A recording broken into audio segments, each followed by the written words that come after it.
Well, I mean, yeah, the Jim Jones shit. We got to talk about that. Yes, Got to. I watched the whole hour. It's like hour 26-minute interview, nigga. Now I'm gonna give you the heads up. I have not had the opportunity to watch it yet, but I've just tell me you watched the one clip of him crying.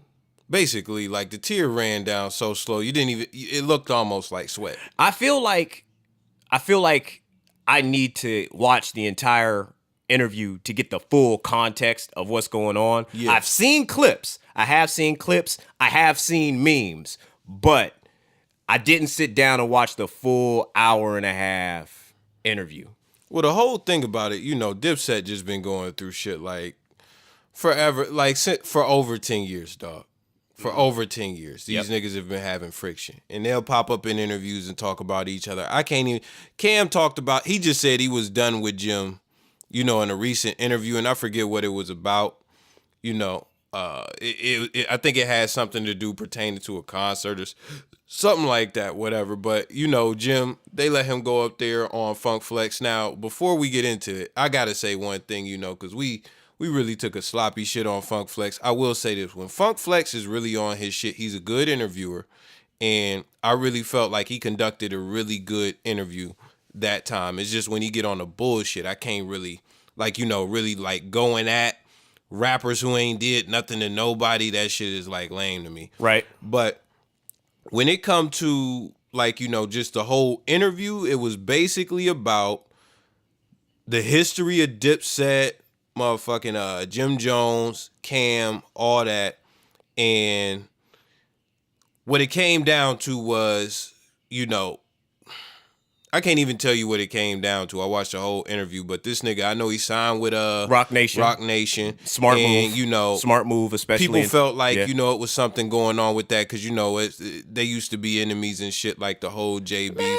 And Jim Jones said some real shit. He was like, man, who am I being loyal to? Like, I'm being loyal to myself. Nah, for real. I mean, we grown. You know what I mean? I'm saying, if you've been having friction with a nigga who you claim is your brother, y'all not blood, but that's your brother, or like air quotes in the air, brother. But when it come to the business tip, because he talked about some of the business, and that's really what fucked their relationship up. Yeah. He didn't cut him in. He wasn't cutting Jim. Cam wasn't cutting Jim in on some of the business. So can I speak on that very briefly? Go ahead. It's 2017, man. Jim Jones doesn't have a lot of opportunity to make the millions that he was making. He said in that interview, my time is almost up, basically. Yeah, no, but that's the point that I'm trying to make, and the point that I'm bringing home is that in 2017, like you said, if you're having friction with somebody, and we came into this game as brothers, and every time I turn around, you taking a shit on me, if somebody extends an olive branch to me and is like, yo, you gotta feed your family. Yo, yeah, look, family over fuck shit every fucking time. Family over fuck shit. Like, this cat over, and I'm not talking about, Dipset is family. I'm like, no, I'm talking about my family. I'm talking about Jim Jones, kids. I have to put food on my fucking table and feed my motherfucking family. And here you are over here. Not putting no money in my pocket. And shitting on me. Destroying and tarnishing my brand at every motherfucking turn. So, what it boils down to is, nigga, if he extends that olive branch to me, business over bullshit, family over fuck shit, I'm going where the money is. Fuck you. 100%. 100%. And that's all you can do, man. He was talking about a lot of shit with that, And he said, Cam and Jewels, they got those major label opportunities where they had teams behind them. Right. And everything. Jim never got that opportunity. He was on independent labels the whole time. He's never been on he had the Sony deal, but I think it was like a distribution deal, but he never had a team behind him. So this is going to put that team behind the Jim Jones brand. And they had shot. I want my shot. So basically the interview was just him airing out the situation. And then Cam popped up on Friday. I wanted to talk about the interview a little bit more. Go for it. Because, he also discussed, the whole, he has a cell phone company that he's about to start. Yeah. So that's big shit. Right. Yo, he's doing it. It's going to be a prepaid cell phone company, and it's going to be in competition with Boost. Good. If Smart. they, what is it, TDMA or something like that? Uh-huh. Because if you got SIM cards in your phone, that's TDMA. The other one is like GSM or whatever. Right. G, whatever that is. GSM is SIM cards, right? GSM is a 2G network. UMTS is a 3G network. Then there's the LTE network. What the fuck ever. Right now, you're talking about you're mixing up technology types. We don't have to go that deep into it, but he's starting a cell phone company. If it's compatible with T-Mobile shit, I will be probably going to Jim Jones shit because that's like black business right there. Even though I don't know. Well, I don't know. I think he said he West Indian in that interview. He did, so you know. I mean, but you know, it all comes down to the coverage they provide, you know what I mean? So yeah, so you know, other than that, you know, he touched on a lot of other stuff, you know, like, you know, the hustling in between deals and shit like that. But it was a very informative interview. So go on to what you were saying. But I mean, you know, so after the interview, Cam went on Instagram Live. In a bathrobe, I think. Yeah, I didn't see any of the I'm like missing everything, but I'm catching everything hearsay. IG Live, 3 hours trashing this dude, man. Like trashed him for 3 hours. Cause I watched some of it. It's just really him giving his side of the story. And like, you know, one thing Cam was saying, which Jim in the interview, they asked him about Max B in French Montana. And you know, they used to have, first off, you know, they came in the game together. This nigga knew Max. He put Max on. Mm-hmm. Cam went to sign the nigga. Yeah. And from there, you know, him and Jim had beef during the same time. Cam had beef, right. And Jim feels like it's not something they can reconcile because he disrespected him as a man, and it was like, it was too much. Right. So he said, you know, I ain't got nothing to say about a nigga in jail. When he come out, let's see how he feeling then. And then they asked him about French, and he was like, man, tell him to shoot me the fair one. Tell him to catch the fade. Cam was on IG, and he was like, this nigga, like, you know, Cam, this nigga talking about, you know, catching the fade with a nigga from 10 years ago. Like, it's 10 years ago. Let it go, man. You 40 now. You 40. Let it go. Enjoy your 40s, man. Yeah. I feel like that's probably the biggest thing from this whole scuffle. Like, we talking about some shit that's 10 years ago. Like, I got beef from 5-6 years ago that is like, yo, like, just let it go. Niggas can't get no motherfucking... But I'm just like, let it go. Like, I can't talk about that shit. Nah, but the point is, let it go.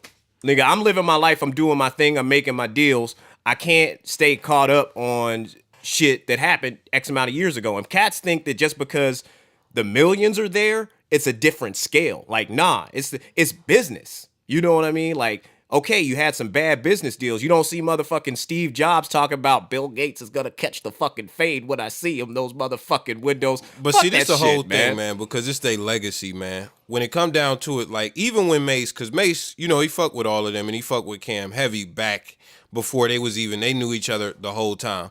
But they was arguing with this nigga on the phone when he made his comeback on Hot 97. After Dipset broke up, they had a few joints like that where they was going back and forth on the radio, like when the beef was like popping and shit.